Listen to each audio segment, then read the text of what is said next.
Did you get your free language gifts of the month yet? If not, be sure to act fast because they expire on June 25th. First, the Having a Party PDF cheat sheet. With this cheat sheet, you'll learn words and phrases like "Would you like a drink?" "guest," "dessert," and more. Second, must-know phrases for rejecting invitations. This 1-minute lesson will teach you phrases like "Sorry, I already have plans," "I'm tired," and more. Third, Summer Plans Conversation Lesson. Go travel, relax at the beach, stay at home, and sit on the internet. You'll learn how to say these and other summer plans in your target language.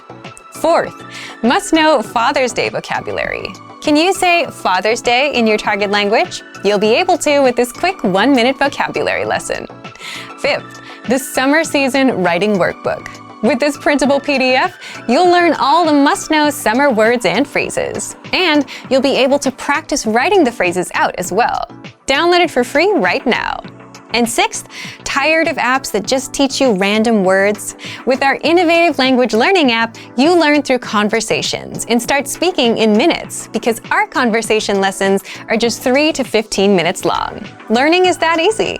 Download it for free for the Android, iPhone, and iPad. To get your gifts and language learning resources, click the link in the description below. Download them right now before they expire.